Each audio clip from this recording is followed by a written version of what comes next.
Bonjour et bienvenue donc à nouveau sur cette nouvelle vidéo qui est la suite de la précédente, donc dans laquelle on avait abordé donc les différents types de raisonnement mathématiques.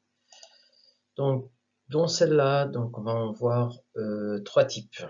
Alors le premier type donc du raisonnement, on va voir ce qu'on appelle un contre-exemple.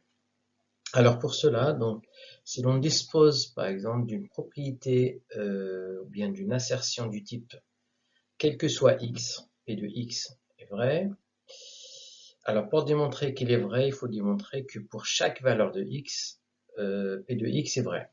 En revanche, si on veut donc démontrer que cette assertion est fausse, donc il suffit juste d'avoir une valeur de x pour laquelle p de x est fausse.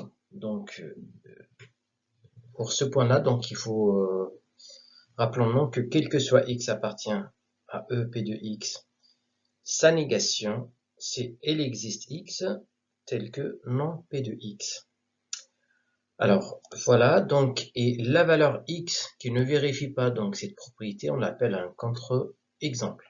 On va voir un exemple pour mieux comprendre donc ce type de raisonnement qui normalement on l'aborde même dans la vie quotidienne. Alors, montrer que l'assertion suivante est fausse. 2 entier premier est impair. Alors, certes, donc à partir de 3, tous les nombres premiers ne peuvent pas être pairs. Ils sont tous impairs.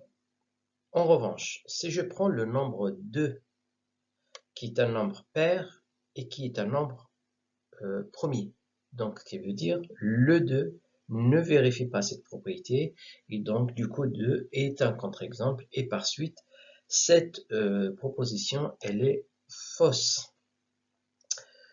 Voilà, et donc 2 est bien sûr un contre-exemple.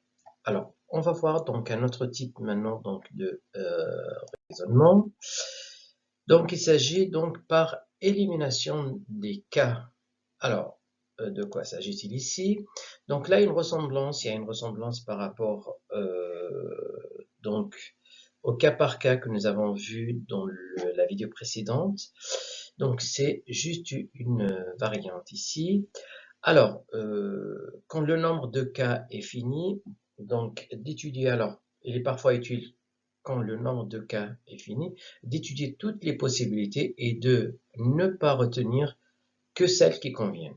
Donc ce raisonnement qui est très courant donc en arithmétique. Donc ça s'appelle, voilà, qui est une variante de la disjonction de cas comme je viens de dire tout à l'heure. Ça s'appelle par élimination des cas. Donc ce qui fait, on va vérifier à chaque fois, donc lorsqu'on a plusieurs cas, bien sûr, pour un nombre fini de cas, à chaque fois, donc on élimine le cas où la propriété ne marche pas. On va voir un exemple ici. Si je veux, par exemple, résoudre le système 3x plus y égale à moins 4, xy égale à 1 dans l'ensemble des nombres relatifs z. Alors, qu'est-ce qui se passe ici? Donc, si je prends l'équation 3x plus y est égal à moins 4, et je vais la résoudre dans z, dans ce cas-là, je ne peux pas procéder par élimination des cas, puisque là, il va avoir, donc il va avoir une infinité de cas.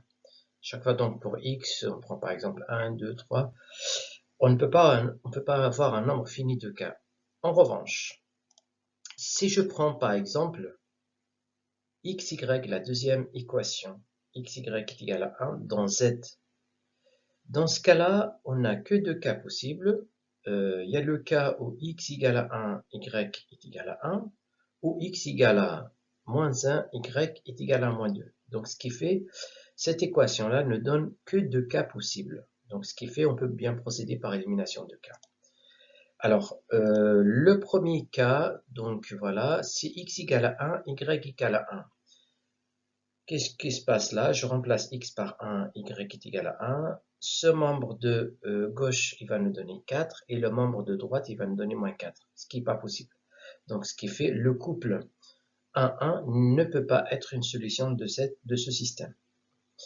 Alors, si je remplace maintenant x, y par moins 1 et moins 1. Donc là, ça va faire 3 fois moins 1, donc moins 3. Moins 1, ça fait moins 4. Et là, moins 4. Donc, moins 4 est égal à moins 4. Et moins 1 fois moins 1, ça fait 1. Ce qui veut dire que ce cas-là est possible. Et donc, l'équation a donc une seule solution qui est le couple moins 1, moins 1. Voilà comment on a procédé par élimination de cas. Donc, on avait éliminé donc le cas où x égale à 1, y est égal à 1. Et après, donc, on a vérifié que x moins égal à moins 1, y est égal à moins 1 est une solution. Et là, donc, on a bien utilisé le raisonnement par élimination du cas puisque le nombre de cas était possible et de nombre 2. Alors, on va voir donc un cinquième type de raisonnement qui est ce qu'on appelle un raisonnement par contraposition. Alors, de quoi il s'agit? Voilà, alors il s'agit donc, au lieu de démontrer que P implique Q, à sa place, on va démontrer que non Q implique non P. On va voir que ces deux implications sont équivalentes. Voilà, alors pour voir ça, donc on va faire un tableau de vérité. Je prends les différentes valeurs prises par P et Q. Donc P vrai, Q vrai, P vrai, Q elle est fausse, P est fausse, Q est vrai, P est vrai, Q est fausse. Alors, nous avons vu dans une autre vidéo que l'implication P entraîne ou bien implique Q. Elle est vraie tout le temps, sauf lorsque P est vrai, Q est fausse. Donc, ce qui fait on a V, faux, vrai, vrai. Alors, si je prends cette colonne et je fais sa négation, donc au lieu d'avoir V, j'ai faux, au lieu d'avoir faux, j'ai vrai, etc. Et la même chose que pour cette colonne. Je vais remettre ça, mais en négation. Donc, je vais avoir faux, faux, vrai, vrai. Et à nouveau, donc, je vais voir l'implication non Q qui va entraîner non P. Donc, on avait dit que ça va être tout le temps vrai que lorsque non Q est vrai et non P est fausse. Donc, on obtient ces valeurs logiques ici. Et donc, en comparaison des valeurs que l'on a trouvées dans cette colonne-là et dans cette colonne-là, on voit que P implique Q est équivalente à non Q implique non P. V, V, faux, faux, donc vrai, vrai, vrai, vrai. Donc, ce qui veut dire que si on arrive à démontrer ça, cela est équivalent à ça. Voilà donc ce qu'on appelle, alors le fait d'utiliser, donc au lieu de démontrer que P implique Q, on utilise donc non Q implique non P. Cela veut dire, ou bien cela, on l'appelle un raisonnement par la contraposition. On va voir donc un exemple dans ce sens-là. Alors, si je suppose n est un entier naturel, on veut démontrer que c'est n carré hyper, alors n est pair. Voilà, pour modéliser la situation, donc je peux supposer que P, c'est la propriété ou bien la proposition n carré hyper, et Q, n est pair. Alors, la négation de P, bien sûr, ça va être n carré qui est impair, parce que le contraire de pair, c'est impair. Et pareil là aussi, donc non Q, ça va être n impair. Et bien sûr, donc là, cette propriété-là, ou bien cette question-là, on peut la modéliser par l'implication P implique Q. Voilà, donc comme je viens de dire à l'instant, le nom P, donc c'est n carré, est impair, et non Q, n est impair. Alors, on va supposer que non Q est vrai, qui veut dire que le n est un nombre impair, et on sait que la forme des nombres impairs, elle est de cette forme-là, donc n est égal à 2k plus 1, où k est un entier naturel. Voilà, alors, on va démontrer maintenant que non P est vrai. Alors, pour cela, n carré, donc on va calculer n carré, puisque 2k plus 1, puisque n égale à 2k plus 1, Le n carré, ça va faire 2k plus 1 au carré. Et en développant ici, qui est une unité remarquable, ça va donner 4k au carré plus 4k plus 1. Et là, on va factoriser par par 2 ici, et on obtient 2, donc 2k carré plus 2k plus 1. Cette quantité-là, donc on va l'appeler k' qui est un entier.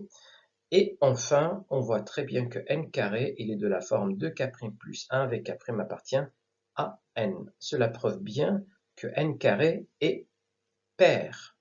Ah pardon, est impair. Cela veut dire que P, bien pardon, non P est vrai. Voilà, alors, cela veut dire qu'on est parti de non Q et on a réussi donc à avoir non P, qui veut dire que non Q implique non P. Conclusion, donc nous avons montré que si n est impair, alors n carré est impair. Par la contraposition, ceci est équivalent à dire que si n carré est pair, alors n est pair. Et voilà ce qu'il fallait démontrer. Et on l'a démontré par la contraposition. Voilà, et attendez donc d'autres types de raisonnement dans les vidéos ultérieurement. Merci et à très bientôt.